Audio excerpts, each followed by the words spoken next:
స్వాగతం. బులెటిన్ల ముందుగా హెడ్లైన్స్ చూద్దాం. కాంగ్రెస్ పార్టీ సిఎల్పి సమావేశంలో 10 మంది ఎమ్మెల్యేలు డుమ్మా, పార్టీ మారిన 10 మంది గైర్హాజరు. సర్పంచ్ ఎంపీటీసీ ఎన్నికలు, రాష్ట్ర ఎన్నికల సంఘం కీలక అప్డేట్. త్వరలో జిల్లా కలెక్టర్లతో సమావేశం. ఏపీ సీఎం చంద్రబాబుపై జగన్ ఆగ్రహం, బాబు ష్యూరిటీ మోసం గ్యారంటీ అని ఎద్దేవా, అప్పుల్లో కూటమి ప్రభుత్వం రికార్డ్. ఏపీ మహిళల కోసం ఉపాసన కీలక నిర్ణయం, తన తాత పుట్టినరోజు నాడే కీలక ప్రకటన, పిఠాపురం నియోజకవర్గం నుంచే ప్రారంభం. కాంగ్రెస్ పార్టీ సిఎల్పి సమావేశానికి ఆ ఎమ్మెల్యేలు డుమ్మా. కారణం అదేనా? తెలంగాణ ముఖ్యమంత్రి రేవంత్ రెడ్డి అధ్యక్షతన జరుగుతున్న సిఎల్పి సమావేశం కొనసాగుతోంది. హైదరాబాద్ లోని మర్రి చెన్నారెడ్డి మానవ వనరుల అభివృద్ధి కేంద్రంలో సమావేశం జరుగుతూ ఉండగా బీసీ కులగణన, ఎస్సీ వర్గీకరణ, స్థానిక సంస్థల ఎన్నికల్లో కార్యాచరణపై చర్చిస్తున్నారు. సమావేశానికి 64 మంది కాంగ్రెస్ ఎమ్మెల్యేలు హాజరయ్యారు. బీసీ కులగణన, ఎస్సీ వర్గీకరణ రెండూ కూడా చారిత్రాత్మక నిర్ణయాలని, వాటిని ప్రజల్లోకి తీసుకెళ్లాలని సీఎం రేవంత్ రెడ్డి ఆదేశించారు. ఆ రెండు భారీ బహిరంగ సభలు పెట్టాలని నిర్ణయించారు. ఉత్తర తెలంగాణలో బీసీ కులగణన సభ, ఉమ్మడి నల్గొండ జిల్లాలో ఎస్సీ వర్గీకరణ సభలకు ప్లాన్ చేస్తున్నారు. ఈ సభలకు పార్టీ జాతీయ అధ్యక్షులు మల్లికార్జున ఖర్గే, అగ్రనేత రాహుల్ గాంధీలను ఆహ్వానించాలని నిర్ణయం తీసుకున్నారు. కాగా ఈ సమావేశానికి పార్టీ మారిన 10 మంది ఎమ్మెల్యేలు డుమ్మా కొట్టారు. సిఎల్పి సమావేశానికి రావాలని ఆహ్వానం పంపినా వారు వెళ్లలేదు. చివరి నిమిషంలో సిఎల్పి మీటింగ్ కు గైర్హాజరయ్యారు. ఫిరాయింపుల కేసు ప్రస్తుతం సుప్రీంకోర్టు పరిధిలో ఉంది. 2 రోజుల క్రితం అసెంబ్లీ కార్యదర్శి వారికి నోటీసులు కూడా జారీ చేశారు. ఈ నేపథ్యంలోనే సిఎల్పి సమావేశానికి హాజరైతే చిక్కులు ఎదుర్కోవాల్సి వస్తుందని చివరి నిమిషంలో గైర్హాజరైనట్లుగా తెలుస్తోంది. ఈ మీటింగ్ కు అటెండ్ అయితే బీఆర్ఎస్ పార్టీకి ఛాన్స్ ఇచ్చినట్లు అవుతుందని, ఫిరాయింపులకు పాల్పడినట్లు సుప్రీంకోర్టుకు సంకేతాలు వెళ్తాయనే కారణంతో ఈ నిర్ణయం తీసుకున్నట్లుగా సమాచారం.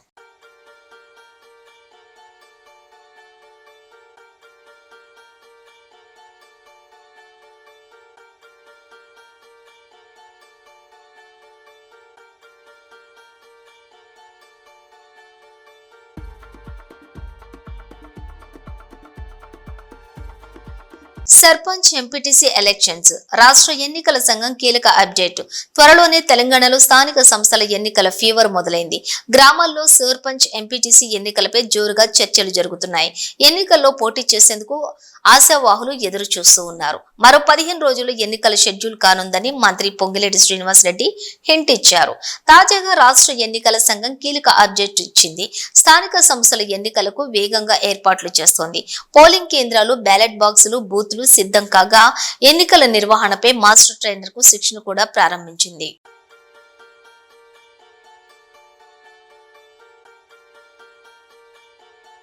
ఎన్నికలప్పుడు నేను మొత్తుకున్నా వినలేదు, పొరపాటు పడ్డారు, ఆ డబ్బులెక్కడ?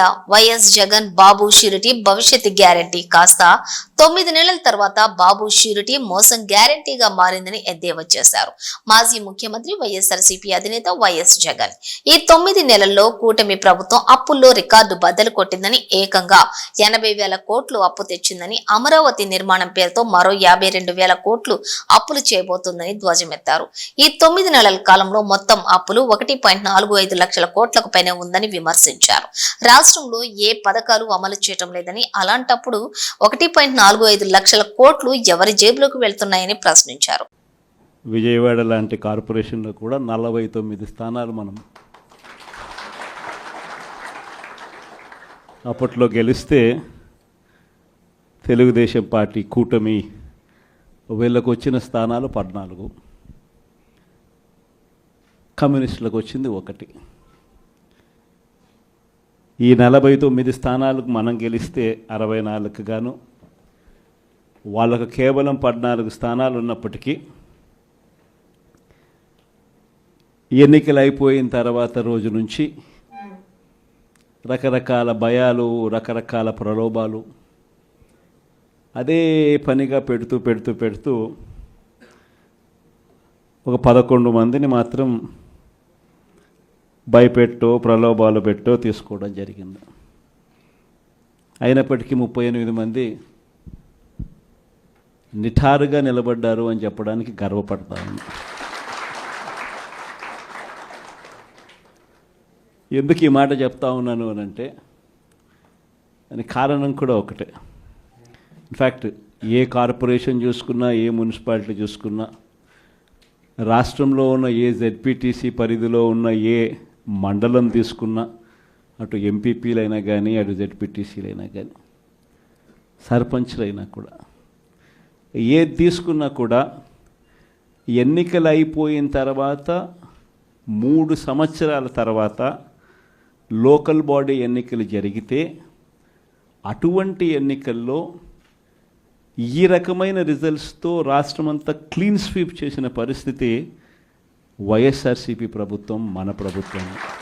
ఎన్నికలప్పుడు ఏదైతే మాట చెప్పాడో ఆ రోజేమో మేము చెయ్యకపోతే మా కాలర్ పట్టుకోండి అని అన్నాడు.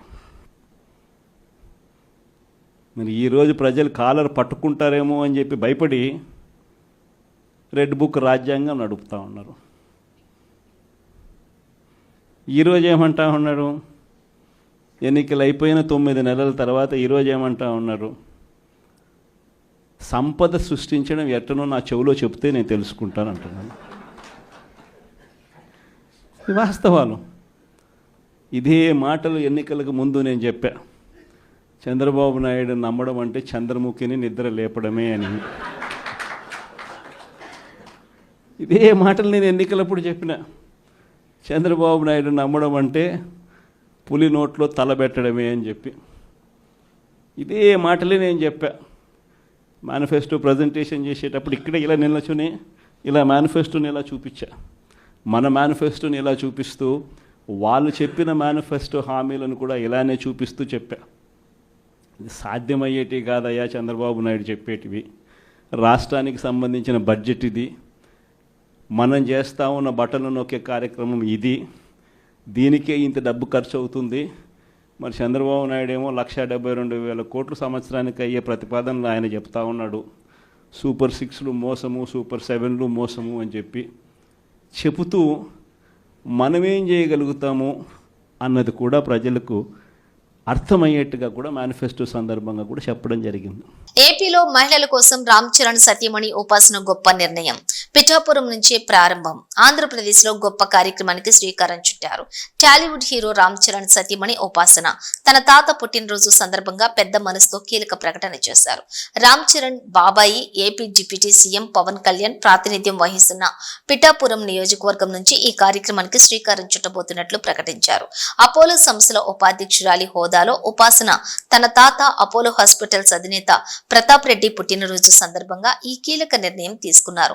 ఆంధ్రప్రదేశ్ లో మహిళా శిశు సంక్షేమం కోసం ప్రత్యేక కార్యక్రమానికి శ్రీకారం చుట్టబోతున్నట్లు తాత ప్రతాప్ రెడ్డి పుట్టినరోజు సందర్భంగా ట్వీట్ చేశారు. చెరువుగట్టులో మహిళపై చేయి చేసుకున్న ఎస్ఐ. నల్గొండ చెరువుగట్టు బ్రహ్మోత్సవాల్లోని మహిళలపై దురుసుగా ప్రవర్తిస్తూ చేయి చేసుకున్న నల్గొండ రూరల్ ఎస్ఐ సైదాబాబు.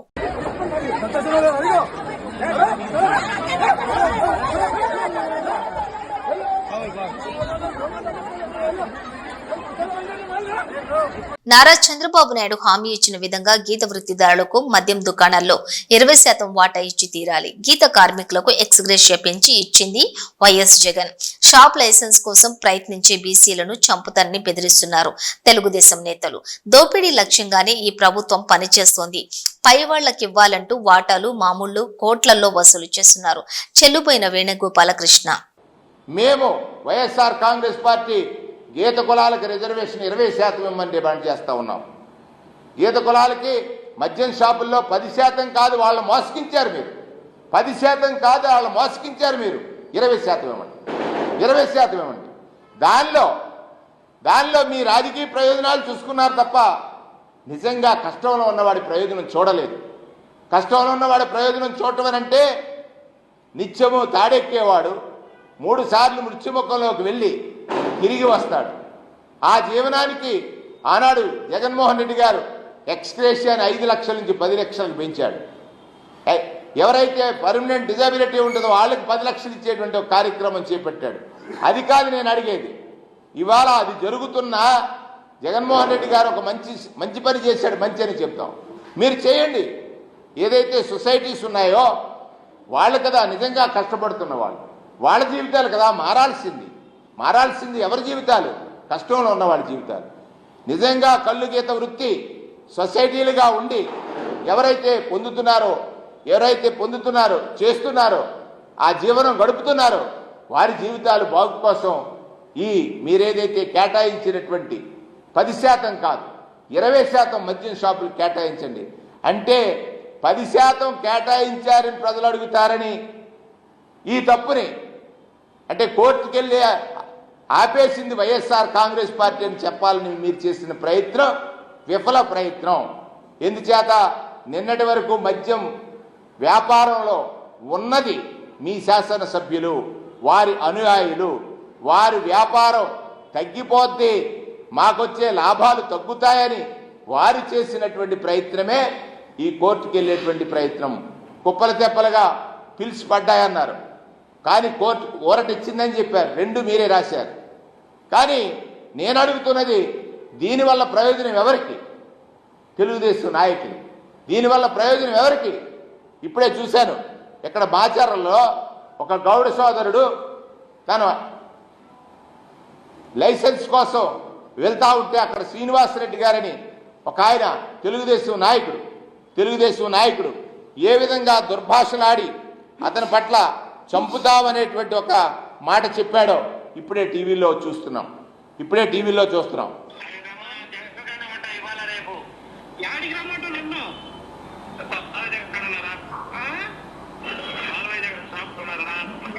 వచ్చి నీ కాడికి రా ఉంటే నీకు చెబుతారా? అర్థమైందిరా?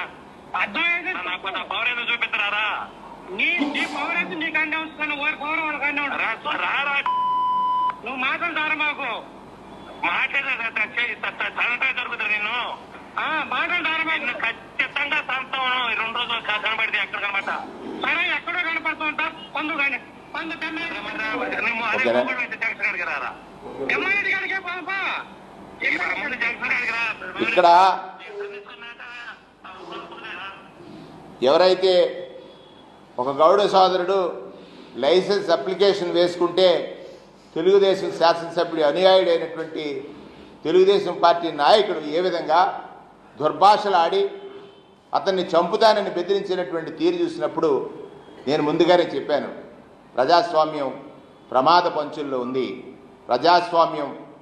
పంచుల్లో ఉంది. ఇవాళ దోపిడీ లక్ష్యంగా ఈ ప్రభుత్వం పనిచేస్తుంది. మీ పత్రికల్లోనే కొన్ని అడపాదడప వార్తలు వస్తున్నాయి. ఇవాళ పై వాళ్ళకి ఇవ్వాలి 10,000 ఇవ్వండి. ఇది ఎక్కడ? మద్యం షాపుల్లో వసూలు చేసినట్టు విధానం. పై వాళ్ళకి ఇవ్వాలి 10,000 ఇవ్వండి. దీనికి సమాధానం ఏమిటి? మద్యం వ్యాపారంలో మీరు మీ అనుయాయులు మొదటి నుంచి కూడా షాపులకు లైసెన్సులు వేసే క్రమం నుంచి షాపులు ఎక్కడైనా వాళ్ళు పెట్టుకోవాలనుకున్నప్పుడు మీ శాసనసభ్యుడి దగ్గర అనుమతి పొందాలి, శాసనసభ్యుడికి వాటాలు ఇవ్వాలి, వాటాలు కాకుండా ఇప్పుడు మామూళ్ళు ఇవ్వాలి. ఆ పైవారు ఎవరు నాయనా? ఆ పైవారికి ఇప్పటికే 2 కోట్లు వసూలు చేశారంటున్నారు, కానీ ఇంకో 2 సున్నాలు చేర్చాల్సినటువంటి అవసరం ఉంది. ఊరు మధ్యాంధ్రప్రదేశ్గా మారిపోయింది. పత్రిక తిరగవేస్తే అత్యాచారం లేని రోజు లేదు. అత్యాచారం ఆంధ్రప్రదేశ్గా మారిపోయింది. మీరు రోజు ప్రచారం చేసేవారు, ఈ రాష్ట్రం అప్పుల పాలైపోయింది. మీరు వచ్చిన సంవత్సర కాలంలో 1,25,000 కోట్ల రూపాయలు అప్పులు చేశారు. అంటే మీరు చెప్పినవన్నీ శ్రీరంగ నీతిలే కదా. ఆదాయం పెంచుతానన్నారు, సంపదను సృష్టించలేదు. సంపన్న వర్గాల చేత బలహీన వర్గాల్ని బాధిస్తున్నారు. మాజీ మంత్రి కర్ణాటకలోని విజయనగరం జిల్లాలోని ఘోర ప్రమాదం. అతి వేగంతో వచ్చినటువంటి ట్రక్ తిమ్లాపుర టోల్ బూత్ వద్ద పండ్ల లోడ్ తోటి వెళ్తున్నటువంటి మినీ వ్యాన్ ను ఢీకొట్టింది. ఈ ఘటనలో డ్రైవర్ మరణించగా మరొకరికి గాయాలయ్యాయి.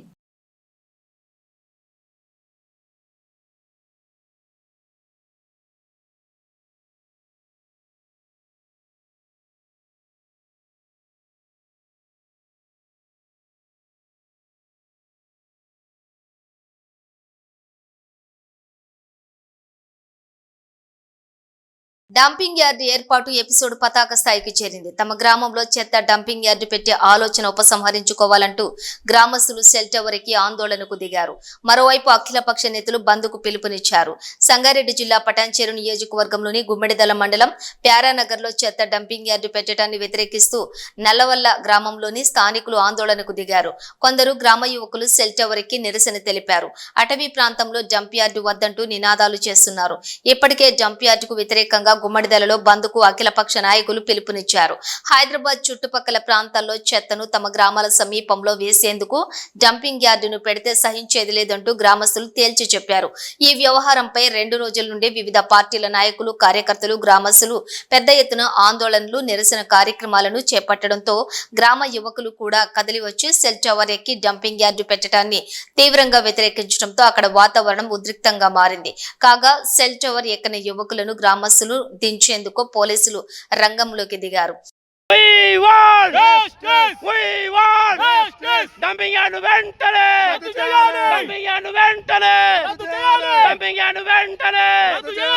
ఈరోజు మరి ఈ పచ్చని అడవి తల్లిలో అడవి బిడ్డలాగా బతుకుతున్న మాకు మరి డంపింగ్ యార్డ్ శని దాపరమైంది.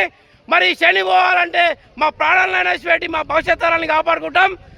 జిహెచ్ఎంసీ అధికారులు ఏదైతే చెప్తున్నారు ఏం కాదని చెప్తున్నారు. మరి మీ దగ్గర పెట్టుకోండి డంపింగ్ యార్డ్ ఏం కాదంటారు కదా. మరి పట్టణంలో పెట్టుకోండి. కోకపేటలో ఉన్న భూములను, పనికిరాని భూములను 100 కోట్లకు అమ్ముకుంటున్నారు మీరు ఈరోజు. మరి ఎందుకు డంపింగ్ యార్డ్ పెడతారా? ప్లేసులు లేవా అంటే మా అడవి బిడ్డలమైన మేము ప్రశాంతంగా బతుకుతున్నాం. మీద ఎవరికి ఎంత సంపాదన ఉంటే ఉన్న దానిలో చదువుకొని మా గ్రామంలో వ్యవసాయం చేసుకొని మరి మేము పొట్ట పోషిస్తున్నాం. ఇవాళ మీ కడుపు కూడా నిండుతున్నది. మేమందరం కూరగాయలు పండించి హైదరాబాద్కి ఎక్స్పోర్ట్ చేస్తున్నాం. మరి మా వల్లనే కదా మీరు ఈరోజు బతుకుతుంది. మరి మేము రైతులం, మా వ్యవసాయం ఏమవుతుంది? మేము వ్యవసాయం ఆపేస్తే మరి మీ బతుకులు ఏమవుతాయి? అది కూడా చూసుకోండి. మరి ఇక్కడ ఉన్న తక్కువ భూములు, అందులో మేము చాలా బతుకుతూ మరి ఏదో ఈ చిన్న పల్లెటూరులో బతుకుతున్నాం. కనీసం ఈ పల్లెటూరులో కూడా బతకకుండా చేస్తున్నారు మీరు. కాబట్టి ఈ డంపింగ్ యార్డ్ను వెంటనే రద్దు చేయాలని కోరుతున్నాం. మరి ఈ పచ్చని ప్రకృతిని కాపాడాలి. ప్రకృతి ప్రేమికులు లేరా? అటవీ శాఖ అధికారులు ఏం చేస్తున్నారు? రైతు 1 ఇంచు పొల భూమి దున్నుకుంటే వాడిని అష్ట కష్టాలు పెట్టి మరి వాడిని టార్చర్ పెడుతున్నారు. ఏదో ఒక చెట్టు అవసరాన్ని కొడితే కూడా టార్చర్ పెడుతున్నారు. అలాంటి అధికారులు ఈరోజు 100 ఎకరాల భూమి మీ అడవి మధ్యలోనే ఉంది. మరి మీకు కాలుష్యం అయితే లేదా? రోడ్డు మీద ఒక ప్లాస్టిక్ చెత్త వాడనియరు మీరు.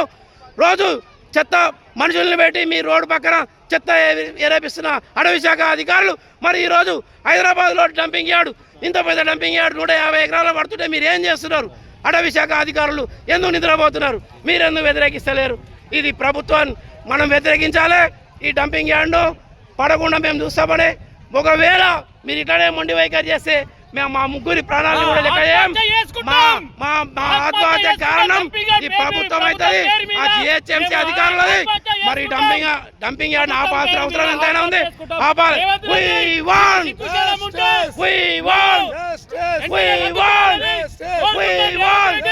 శ్రీకాకుళం జిల్లా రణస్థలం మండలం కమ్మసిగడంలో రేపటి నుండి 3 రోజుల పాటు శ్రీ మహాలక్ష్మి అమ్మవారి జాతరను అత్యంత అంగరంగ వైభవంగా కమిటీ నిర్వాహకులు నిర్వహించనున్నారు. ఈ జాతరకు ఉత్తరాంధ్ర పాటు ఇతర ప్రాంతాల నుండి భారీ సంఖ్యలో భక్తులు వచ్చి అమ్మవారిని దర్శించుకుంటారని ఆలయ కమిటీ సభ్యులు వెల్లడించారు. ఈ ఏర్పాట్లన్నీ కూడా ఎచ్చెర్ల ఎమ్మెల్యే ఎన్ ఈశ్వరరావు సమక్షంలో జరగనున్నట్లు నిర్వాహకులు తెలిపారు. ఈ జాతరకు విచ్చేయుచున్న భక్తులకు అన్ని విధాలుగా ఏర్పాట్లు సిద్ధం చేశారు. ఎటువంటి అవాంఛనీయ సంఘటనలు జరగకుండా పోలీసులు ఇప్పటికే భారీ బందోబస్తు ఏర్పాటు చేసినట్లు జేఆర్ పురం సిఐ అవతారం తెలిపారు. భక్తుల రాకపోకలకు అలాగే వాహనాలు నిలిపేందుకు పార్కింగ్ స్థలాలు కూడా కేటాయించినట్లు ఆయన తెలిపారు. అలాగే ఆకతాయిలకు అరికట్టేందుకు ఇప్పటికే డ్రోన్లతో పర్యవేక్షించనున్నామన్నారు.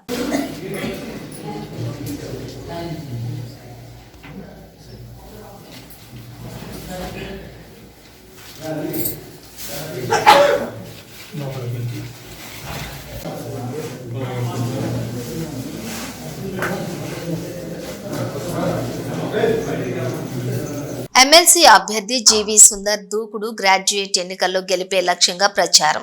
ఉభయ గోదావరి జిల్లాల ఎమ్మెల్సీ ఎన్నికల్లోని స్వతంత్ర అభ్యర్థిగా పోటీ చేస్తున్న జీవి సుందర్ ప్రచారంలోని అందరికంటే ముందంజలో ఉన్నారు. సుందర్ తో పాటు వారి తరపున కీలక నేతలు ఉమ్మడి జిల్లాలో ప్రచారం ఉధృతం చేయాలని నిర్ణయించారు.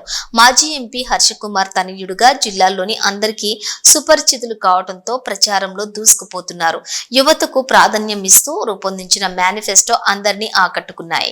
మార్నింగ్ వాక్లు, సోషల్ మీడియా, టీవీ ఛానళ్లతో పాటు వాట్సాప్ గ్రూపుల ద్వారా ప్రచారాన్ని ఉధృతం చేశారు. మరోవైపున తెర వెనుక తమ బలగాన్ని ఉపయోగించి పట్టాభద్రుల ఓట్లు సాధించేందుకు ప్రయత్నాలు మొదలుపెట్టారు.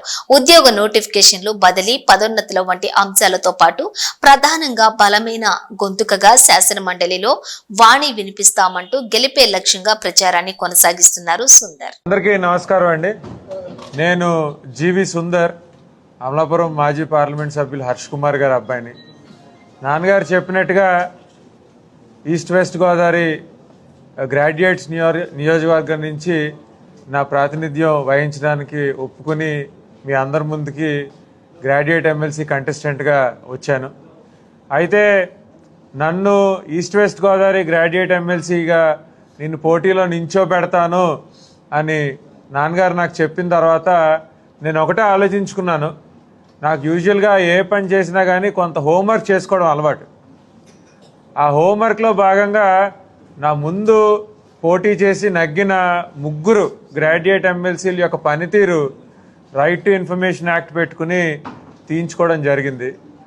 ముగ్గురు అటెండెన్స్ తీసుకున్నాను. వాళ్ళ కౌన్సిల్ అడిగిన క్వశ్చన్స్ కూడా తీసి అందులో వాళ్ళకన్నా మనం బెటర్గా ఎలా పర్ఫామ్ చేయొచ్చు అన్న ఆలోచనలోంచే నా ఈ మేనిఫెస్టో నేను తయారు చేసుకోవడం జరిగింది. ఇందులో నాకన్నా ముందు పనిచేసిన వాళ్ళు ఏ పాయింట్స్ మిస్ అయ్యారు అని చూసుకుంటే కనుక నా ముందు పనిచేసిన వాళ్ళందరూ కూడా అంటే ఒక ఇద్దరిని చెప్తాను. వాళ్ళు అంటే గ్రాడ్యుయేట్ కాన్స్టిట్యున్సీ అనగానే ఎంత ఖర్చు పెడతారు అన్న ఆలోచన వస్తుంది. లేదంటే నా ముందు జస్ట్ 2019లో కమ్యూనిస్ట్ పార్టీ నుంచి ఎన్నికైన ఆయన గ్రాడ్యుయేట్ సమస్యల గురించి తక్కువ మాట్లాడారు, ఎక్కువ ప్రభుత్వ ఉద్యోగస్తుల గురించి మాట్లాడారు. నేను నా దృష్టిలో గ్రాడ్యుయేట్ ఎమ్మెల్సీ అనగానే నిరుద్యోగ సమస్య గురించి మాట్లాడాలి, లేదంటే ఎంప్లాయ్మెంట్ జనరేషన్ గురించి మాట్లాడాలి, లేదంటే గ్రాడ్యుయేట్ అయి బయటకు వస్తున్న పిల్లలు ఎవరైతే ఉన్నారో వాళ్ళ సమస్యల్ని ప్రభుత్వం దృష్టికి తీసుకెళ్ళి వాటిని ఎఫెక్టివ్గా రిప్రజెంట్ చేయాలి అన్న ఆలోచనలోంచి నా ఈ మేనిఫెస్టో నేను రెడీ చేసుకోవడం జరిగిందండి. ఇందులో ముఖ్యంగా నేను తీసుకున్న points education, employment, job security, గ్రాడ్యుయేట్స్కి సంబంధించి. ఇందులో మెయిన్ పాయింట్స్ మీకు చెప్తాను. అది ఎంప్లాయ్మెంట్ ఎక్స్చేంజ్ సెంటర్. ఈ ఎంప్లాయ్మెంట్ ఎక్స్చేంజ్ సెంటర్ ద్వారా నిరుద్యోగులు లేదంటే గ్రాడ్యుయేట్ చదివి బయటకు వస్తున్న పిల్లలు, విద్యా సంస్థల్లో గ్రాడ్యుయేట్ చదువుతున్న పిల్లల యొక్క స్కిల్ సెట్స్ ఈ ఎంప్లాయ్మెంట్ ఎక్స్చేంజ్ ఆఫీసర్ తెలుసుకుంటాడు. అదేవిధంగా లోకల్గా అవైలబుల్గా ఉన్న పరిశ్రమలు ఏవైతే ఉన్నాయో వాళ్ళ స్కిల్ సెట్స్ కూడా ఈ ఎంప్లాయ్మెంట్ ఎక్స్చేంజ్ ఆఫీసర్ తెలుసుకుని ఈ ఎంప్లాయ్మెంట్ ఎక్స్చేంజ్ ఆఫీస్ ద్వారా ఈ రెండింటిని కనెక్ట్ చేస్తే దీని ద్వారా నిరుద్యోగ సమస్య మనం చాలా వరకు అరికట్టగలమని గట్టిగా నమ్ముతున్నాను. అదేవిధంగా జాబ్ మేళా అని ఒకటి పెడుతున్నాను. ప్రతి పార్లమెంట్ నియోజకవర్గంలో ప్రతి సంవత్సరం మెగా జాబ్ మేళా పెడదాం అనుకుంటున్నాను. అది కూడా ఈ ఎంప్లాయ్మెంట్ ఎక్స్చేంజ్ ఆఫీస్ ద్వారానే. ఎలానంటే ఒక నియోజకవర్గంలో కొంతమంది పిల్లలు ప్లేస్మెంట్ అవుతారు. ప్లేస్మెంట్ అయిన పిల్లలను దాటి ఆన్ అండ్ అబవ్ ప్రొడ్యూస్ అవుతున్న గ్రాడ్యుయేట్స్ ఎవరైతే ఉన్నారో వాళ్ళకి సంబంధించిన స్కిల్స్ ఈ ఎంప్లాయ్మెంట్ ఎక్స్చేంజ్ ఆఫీసర్కి తెలిసి ఉంటుంది. కాబట్టి ఏ ఎంఎన్సీ కంపెనీకి ఒక ఈమెయిల్ రాసి నా దగ్గర ఇంతమంది గ్రాడ్యుయేట్స్ రెడీగా ఎంప్లాయబుల్ స్కిల్ సెట్తో రెడీగా ఉన్నారని రాస్తే కనుక తప్పకుండా ఆ ఎంఎన్సీ కంపెనీలు ప్లేస్మెంట్ డ్రైవ్కి వస్తాయి. మన పిల్లలకి మనం మెరుగైన ఉద్యోగాలు, అవకాశాలు కల్పించే పరిస్థితి ఉంటుంది. కాబట్టి అది మెగా జాబ్ మేళా అని చెప్పాను. తర్వాత కాంట్రాక్ట్ ఉద్యోగస్తులకు సంబంధించి జాబ్ సెక్యూరిటీ చాలా ఇంపార్టెంట్. ఎందుకంటే హర్ష్ కుమార్ గారు ఒక గొప్ప నాయకులు, ప్రజానాయకులు. కాబట్టి మా ఇంటికి ఎవరో ఒకరు అన్యాయంగా నా ఉద్యోగం తీస్తానో నాకు జీతం ఇవ్వట్లేదనో ప్రతిసారి ఎవరో ఒకరు వచ్చి అడిగే పరిస్థితి ఉంటుంది. ఆ లెర్నింగ్స్ నుంచి కాంట్రాక్ట్ ఉద్యోగస్తులకు సంబంధించి వాళ్ళకి జాబ్ సెక్యూరిటీ ఇవ్వాలని, వాళ్ళ సర్వీస్ అకౌంటబిలిటీ ఇవ్వాలని, వాళ్ళకి టైమ్లీ పేమెంట్ ఆఫ్ శాలరీస్ ఇవ్వాలని అది కూడా నేను నా మేనిఫెస్టోలో రాశాను. ఇవి బులెటిన్ డీటెయిల్స్. చూస్తూనే ఉండండి న్యూస్.